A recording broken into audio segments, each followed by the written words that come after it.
Hi everyone! Welcome again to my channel. For today's video guys ay andito tayo ngayon sa mga succulents arrangement ko. So i-check natin kung ano pa yung mga kailangang i-retouch dito. So ito nga palang arrangement na sedum ko ay ni-retouch ko na nga pala to. Kasi may nasira ditong Echeveria. So pinalitan ko ng Aurora. Ayan. At mga Myrenae. So, ayan yung pinalit ko. At, ito namang si nagkaroon na ng baby. Si Ghosty. Yan. So, ang cute ng baby, oh. At, unti-unti na siyang nagpipink ngayon. Yan. Humahaba na yung stem ni Ghosty.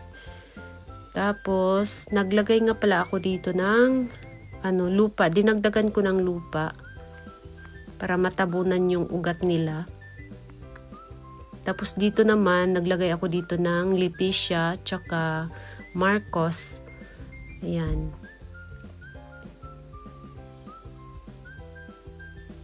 So far yun lang yung nadagdag dito sa ginawa kong sedum arrangement. Tapos itong sa gitna naman si Elaine.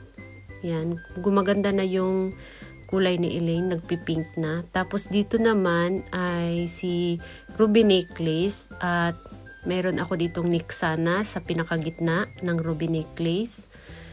So ang kulay ngayon ni Nixana, unti-unti na siyang parang nagiging dilaw. So hindi na siya sobrang green ngayon. Ayan.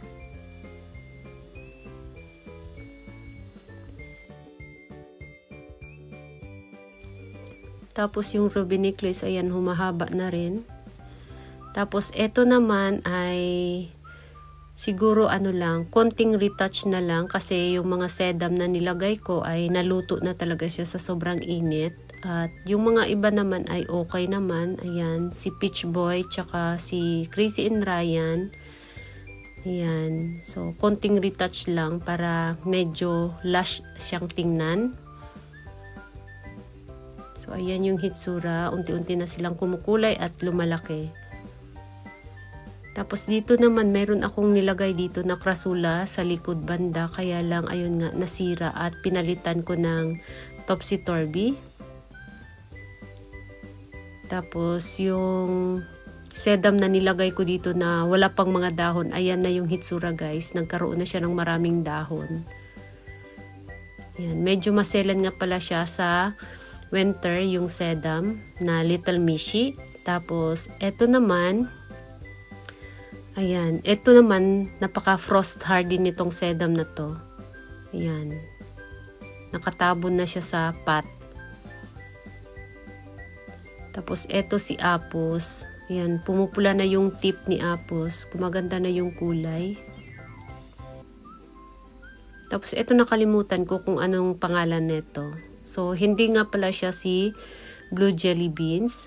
Kasi kung nakita ninyo yung stem niya napakataba. So, magkamukha lang sila ni Blue Jelly Beans dahil sa dahon. Pero hindi siya si Blue Jelly Beans. Yan.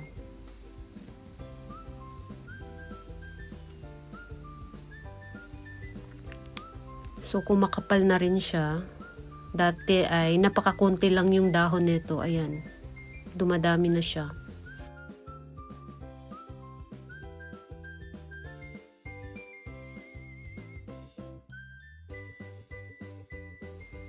Ito naman si Tree Stonecraft.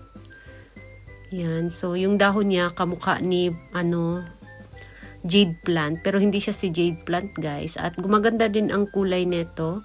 Nagiging pula din to siya. Yan. Dumadami na yung sanga niya. Tapos yung mga nilagay ko ng Echeveria. Yan. Gumaganda na yung kulay. Lalo na tong si Sirin. Yan, pumupula na si Sirin. So, ang ganda ng dahon niya. May pagka curly-curly yung dahon niya. Tapos, yung nilagay ko na burros tail, ayan, humahaba na rin. So, need na rin yung putulin para hindi siya sumadsad dun sa patungan. Yan, para magkaroon siya ng bagong babies ulit. Tapos ito naman mga pretty and pink. Yan. So lagi siyang pretty talaga si pretty and pink. Ito mga peach boy. Ayan, pinagsama-sama ko sa isang pot. So para siyang bouquet tingnan. Unti-unti na rin siyang kumukulay. Ayan, pumupula na yung tip niya. Lalo na yung dahon niya sa gilid. Tapos, ito naman ay kailangan lang ng konting retouch kasi may mga nasira. Ayan. So, ang nasira dito ay mga sedum. Tapos, ayan, naghabaan na yung mga stem nila. So, kailangan din ng dagdagan ang lupa. Ayan. So, konting retouch lang para gumanda sila ulit. Tapos, eto naman, mga red velvet. So, yung rosette ni red velvet ngayon ay gumaganda na ulit, guys. Bumabalik na siya sa dati. Kasi growing season na niya. So, ayan. So, eto naman, mga, ghost plant. Ayan. So, matagal na nga pala siya sa pot na yan. Pinalitan ko lang siya ng bagong lupa. So, dito naman, ayan, may mga nasira din. Kaya lang, sa sobrang lush ng mga kasama niya, katulad ng mga Merine, ayan, hindi na halatang may mga na-damage. Ayan, natabunan na yung mga na-damage na, area. So, ayan. So, napaka-lush niyang tingnan. So, ito si, Nixana, ayan, humahaba na yung stem niya. So, itong mga Nixana, siguro kailangan kong i-cuttings para i-propagate. Kasi yung Nixana ko sa mini greenhouse is, medyo nasira siya. So, nakalbo siya. So, kailangan kong mag-propagate ulit. At ito naman, tingnan ninyo guys, dati ang iksi pa ng stem nito, ayan, nagtalunan na yung mga burostil. Ang haba na. So, yung harap ng wooden pot hindi na makita. So, yung nasa likod nga pala ay mga Nixana din. Yan. Unti-unti na rin kumukulay yung dahon niya.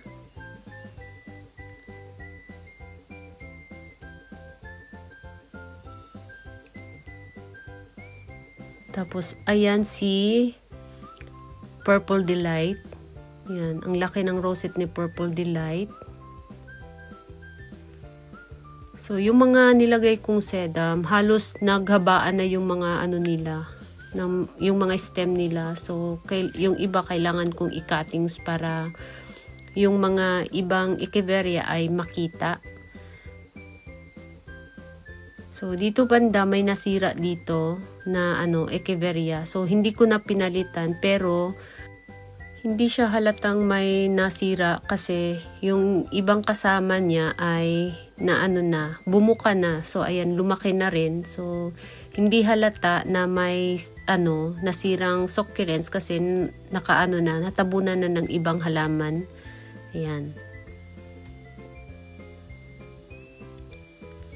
So, ito nga pala si Marcos. Ayan, gumaganda na yung kulay niya, guys, oh.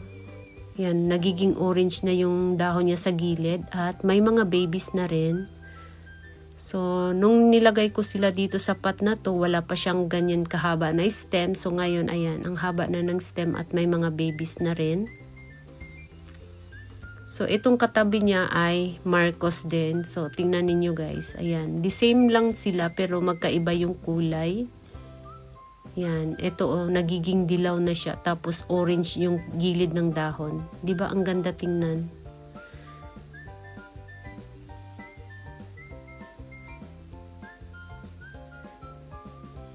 So, ito naman dati napakaliit pa nito nung mga nilagay ko sila dito sa pot na to na maliit. So, ayan na yung hitsura guys.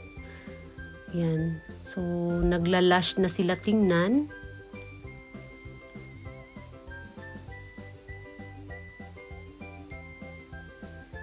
Tapos, yung nilagay ko na mga sedum dito sa arrangement, ayan, nagtalunan na sila. Diba ang ganda tingnan, no, ng sedum?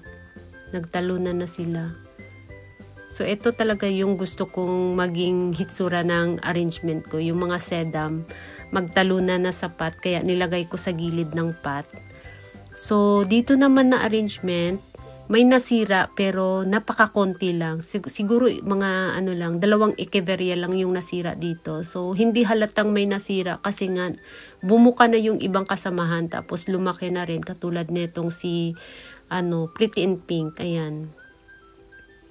So, naglakihan na kasi yung iba kaya hindi halatang may nasira na echeveria. Ayan. Diba napaka-lush tingnan?